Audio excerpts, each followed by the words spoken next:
You thought it was love, but it was just repetition. It always starts the same way. Fast replies, easy laughter, that quiet feeling that finally someone sees you. And without noticing, you lean in. Not because it's right, but because it feels familiar. That's the part no one tells you. You're not experiencing something new. You're reliving something old. The way you attach, the way you overthink, the silent fear of being replaced. None of that started here. It started long before this person ever showed up. Maybe the first time you needed attention and didn't get it.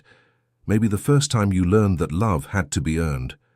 So now, you try. You adjust your tone.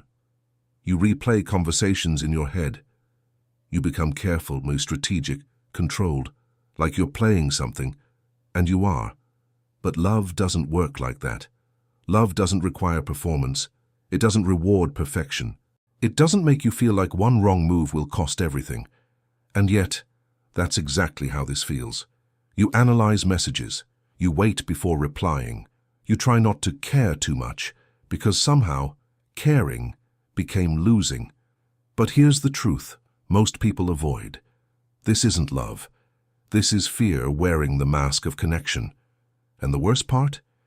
You think if you just play it right, you won't lose them. But you already are, because every time you play, you lose a piece of yourself. And love, real love, was never supposed to cost you that. So if this isn't love, then why does it feel so real? The silent game.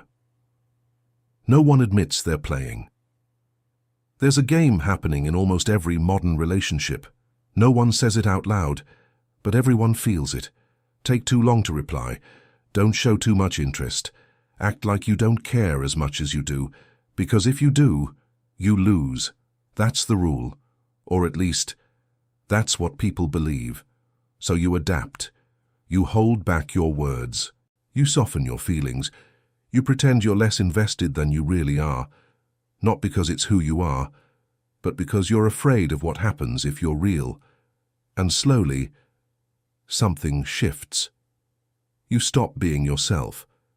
You become a version of you that's easier to keep, but harder to recognize. And that creates something dangerous. Distance. Not physical distance, but emotional distance. Because games don't create safety. They create tension. You're always calculating, always adjusting, always trying to stay in control.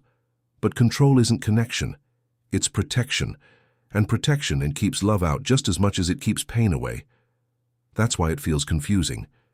Because part of you is present, but another part is constantly holding back. You're there, but never fully. And deep down, you feel it. That quiet discomfort, that subtle anxiety, the feeling that something isn't stable. And it isn't, because anything built on strategy can collapse without warning. So ask yourself something honestly. If you have to hide parts of yourself to keep someone, are they really choosing you? Or just the version of you that doesn't scare them? What you call love might just be loneliness.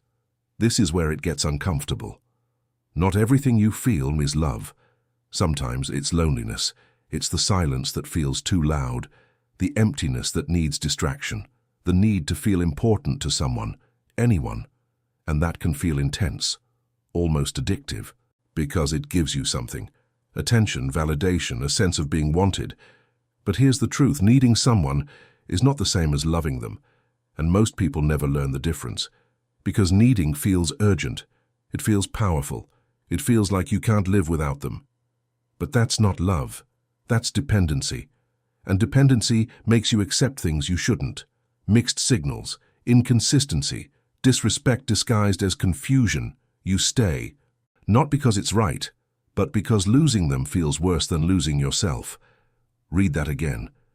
Because that's the trap. You're not holding on to them.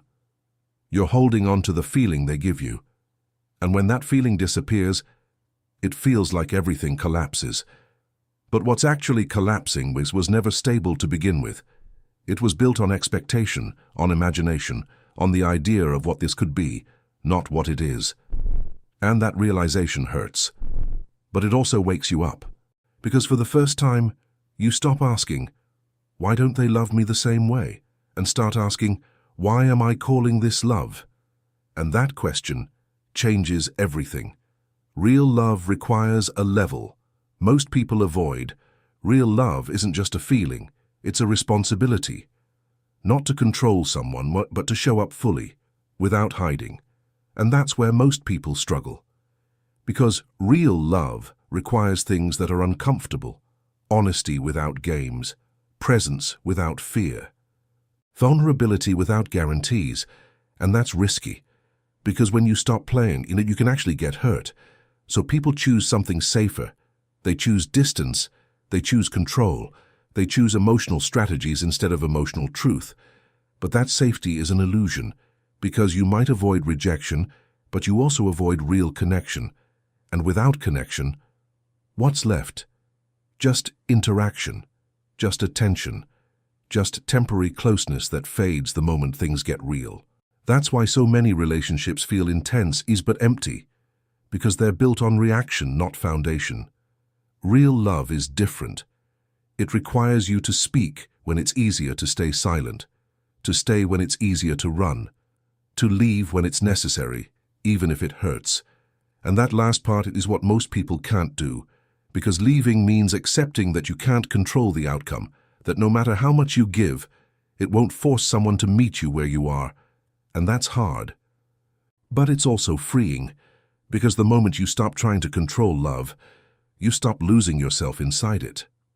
The moment you stop playing, everything changes. There comes a moment, quiet but powerful, when you get tired.